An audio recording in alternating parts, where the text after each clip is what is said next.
সকলকে স্বাগত। শক্তির যে উদাহরণগুলো সম্বন্ধে আমরা যে ভিডিওগুলো করছিলাম সেই উদাহরণগুলোর হিসেবে সর্বশেষ একটি ভিডিও যেটাকে আমরা পারমাণবিক শক্তি বলে জেনে থাকি, সেই পারমাণবিক শক্তি কাকে বলে এবং তার থেকে যে শক্তিগুলো রূপান্তর ঘটে থাকে সেই রূপান্তরিত শক্তিগুলো সম্বন্ধে।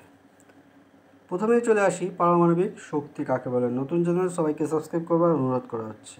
পারমাণবিক শক্তি বলতে সাধারণত বোঝায় পরমাণু পদার্থের সংযোজন বা বিভাজনের ফলে বা বিভাজন সংযোজন প্রক্রিয়ার ফলে পারমাণবিক বস্তুতে যে শক্তিটি উৎপাদিত হয়ে থাকে তাকেই সাধারণত পারমাণবিক শক্তি বলা হয়ে থাকে।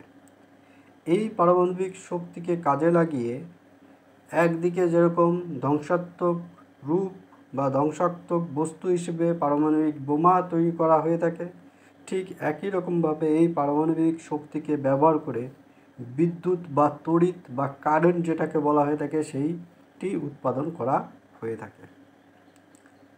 অর্থাৎ এর একটি ভালো রূপও আছে, এর একটি খারাপ রূপও আমরা এখানে দেখতে পেলাম। পারমাণবিক বস্তুগুলো বা পারমাণবিক শক্তির যে অন্যান্য রূপগুলো আছে তার মধ্যে সবার প্রথমেই আমরা জানব পারমাণবিক শক্তি থেকে যান্ত্রিক শক্তি।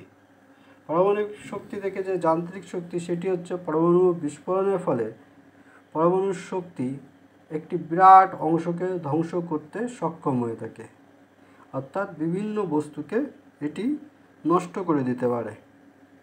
সেই রূপটাকেই এক্ষেত্রে পারমাণবিক শক্তি থেকে যান্ত্রিক শক্তির রূপ হিসেবে গণ্য করা হয়েছে বা তুলে ধরা হয়েছে। তবে পরবর্তী উদাহরণ দুটি বিশেষভাবে গুরুত্বপূর্ণ, যার মধ্যে আসবে পারমাণবিক শক্তি থেকে তড়িৎ শক্তি উৎপাদন এবং পারমাণবিক শক্তি থেকে তাপ ও শব্দ শক্তি উৎপাদন। সবথেকে গুরুত্বপূর্ণ এই প্রথম এইটাই, পারমাণবিক শক্তি থেকে তড়িৎ শক্তি উৎপাদন।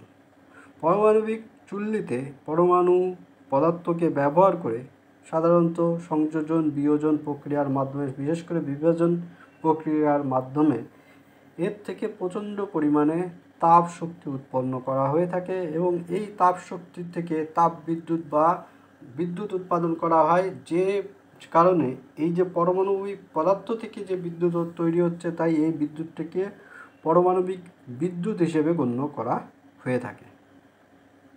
ঠিক আরও একটি যে উদাহরণ পাচ্ছি আমরা পারমাণবিক শক্তি থেকে তাপ ও শব্দ শক্তি, ঠিক একই রকমভাবে পারমাণবিক বিভাজনের ফলে প্রচুর পরিমাণে তাপ মুক্ত হয় বা তাপ সৃষ্টি হয়ে থাকে এবং প্রচুর বিস্ফোরণ ঘটে থাকে। এই বিস্ফোরণ হওয়া মানেই আলো বা তাপ সৃষ্টি হবে এবং তার সাথে সাথে কী সৃষ্টি হবে? শব্দ সৃষ্টি হবে। সেই হিসাবে এটাকে 3 নম্বর পয়েন্ট হিসেবে গণ্য করা হয়ে থাকে। অর্থাৎ পারমাণবিক শক্তি থেকে সাধারণত প্রথমে যান্ত্রিক অর্থাৎ পরমাণু বোমা ফেলে যে ধ্বংসাত্মক রূপ পাচ্ছি সেটা, অথবা বলা যেতে পারে পারমাণবিক থেকে যে যান্ত্রিক শক্তি হিসেবে আমরা যে বোমের মাধ্যমে যে শক্তিটিকে আবদ্ধ রাখছি সেটা। দ্বিতীয়টা হচ্ছে পারমাণবিক শক্তি থেকে যে তড়িৎ শক্তি, সেটি হচ্ছে আমাদের পারমাণবিক বিদ্যুৎ বা যে ইলেকট্রিক পারমাণবিক চুল্লি থেকে যে ইলেকট্রিক পেয়ে থাকি সেটা। এবং পারমাণবিক শক্তি থেকে তাপ শক্তি ও শব্দ শক্তি, সেই ক্ষেত্রে বলা যায় পারমাণবিক পদার্থকে বিস্ফোরণ ঘটানোর ফলে যে তাপ এবং শব্দ শক্তি সৃষ্টি হয়ে থাকে সেটাকে বলা হয়ে থাকে। সাধারণত আজকের এই ভিডিওটি আমরা এখানেই শেষ করছি এবং শক্তির যে রূপান্তরগুলো বা যে রূপগুলো সে সম্বন্ধে আমরা প্রত্যেকটি অংশ ছোট ছোট ভিডিওর মাধ্যমে জেনেছি।